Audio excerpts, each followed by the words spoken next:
Hello, friends. Susan Axelrod here, the Confidence Coach. Welcome to the Confidence Zone.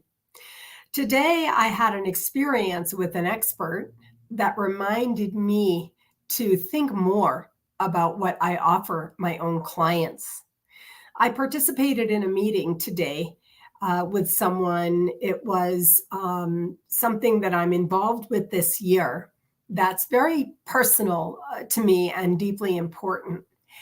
And it's been an ongoing thing. And today we met with an expert on the topic. And when the person said, "It's going to be wonderful," I actually was moved to tears. Okay, I know you know me, and I know you know that I cry, right? Crying is part of living and working in Susan's world. So I did become emotional with relief and gratitude. And I thought about it after. I mean, I didn't sob my eyes out. I became a little emotional. A tear might have fallen. Maybe I grabbed it for a tissue. But I don't apologize. Although I did text the other person, and be like, "Oh, I'm so sorry, I cried." And the person said lovingly to me, "Don't apologize for being passionate about this." That was so beautiful. That's exactly where I was. I'm coming here today in the Confidence Zone to speak with you because often I speak with people about business confidence. I work with women in the second half of life, also men now in the second half of life who are thinking about sharing the wisdom that they've gleaned and gained in a meaningful way through some kind of impact business. It's not per se that they're growing out businesses that are going to make millions or hire millions, but rather sharing intuitive wisdom with others to pay forward what they have learned. When you're an entrepreneur, especially an early entrepreneur, sometimes it's hard to remember that the expertise that you bring your clients is so needed. It could provide for them a great relief. Often we have to do a lot to get work, right? We have to get the work. That's a whole thing, right? Onboarding, recruiting, sales, closing. We have to get the work. Then we have to do the work, right? And we have to do the work in such a way that's powerful, productive, provides a good ROI, whereby you break through any blocks, barriers, or resistance that people normally have when they bring somebody new on board, especially a coach or a consultant. And then you kind of get in that place where you know you're doing good work. Obviously, that's not really a question. But I'm here today to remind you to think about how your clients feel when they work with you. Now, if you have a job, this might be specifically for you if you're a supervisor acting in a mentoring or coaching capacity, or if you're a colleague, a peer level colleague who sits and listens and shares wisdom with even the peer level on your team. Today, I was moved emotionally at the relief I felt from the expert telling us, you guys have all done a good job so far, and it's going to be great.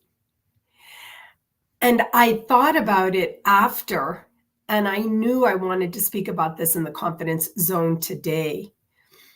Feeling confidence does not mean you're uber confident every moment of every day. Even for me, I'm pretty uber confident about the service I offer as a coach. But every now and then, I guess I'm just in my routine every day talking to clients, and every day thinking about the new clients who will find me and hire me. And I was offered this opportunity to think in a different way for a minute and remember that the clients who do get to work with me feel better because I am the expert they're looking for on this particular thing. when I ask very simple questions that comes from my intuitive space, because I'm in the intuitive business, as you know. When I ask simple clarifying questions, or I make a comment from having had many conversations with a person. This also happened today with a separate coaching call where I said, I know the persona in you that likes executive functioning to go well. And when it doesn't, then it doesn't feel good. You don't feel comfortable in your skin with your work. I've been working with that person for several months, so I know that person well enough to say that. And she basically said to me, wow, you're really right on that one. So I'm coming here today to ask you, are you an expert? If you are, do you appreciate how much relief you offer the people who get to work with you? This isn't about arrogance. It's not about narcissistically thinking that you're the only person who can make the best impact. It's about appreciating your own life experience and work experience, the time spent, the skills, and mostly the intuition that has risen up, has risen, I'm not sure how to say that, the intuition that rises in you from the commitments you've made and from the impact that you have shared. This is very important for anyone in business for themselves because, it's not always easy. You're going against trillions of bites every day. There's now 1 billion people on LinkedIn, they tell us. And so likely a few of them do what you do. So it feels like while we can get work as never before, we're also competing with a circle that has never been as big. So it's important to remember how your clients feel when they work with you.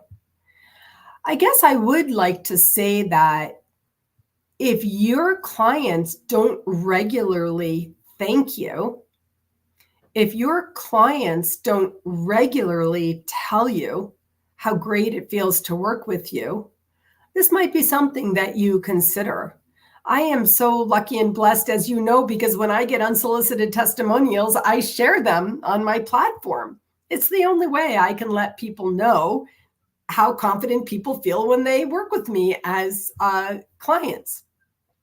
So I do share my testimonials. I know it's awkward, but I do it. It's one of my forms of organic marketing that I do instead of advertising. But for you, if you're not getting these testimonials on a regular basis, then I want to invite you, seek them out. Also listen for them.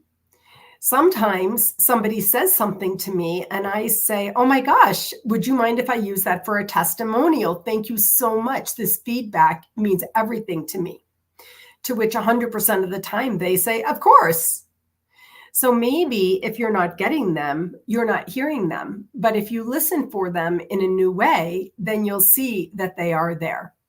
You could seek them out, ask for testimonials, ask how someone is feeling about the work we're doing together or the service that you provide. If you can't find any testimonials for how people feel when they work with you, then we want to just explore a tiny little bit if you're in your deepest intuitive space. Because when you're in this intuitive place where your soul gets to rise and you get to output, give, pay it forward, it's really the best. And you know that you're on point. But if you're not receiving that kind of feedback, then it might be time to think about how you go even deeper into your intuition place, such that every time you're in conversation with someone, every time you provide a service, every time you show up in whatever way you do, people are like, oh God, I love working with you. I get that most days from most people, and I'm grateful. I am very limited. I have a very limited number of clients I work with, although I do have spots open. I do have room for more, but I don't overbook and underserve. I book at a rate that's moderate and manageable for me, supports my life, and allows me to be sort of in charge of myself and my personal circumstances. So how do your people whom you work with feel from working with you? This is an important question to consider, and I hope you'll give it some thought. Take good care, friends.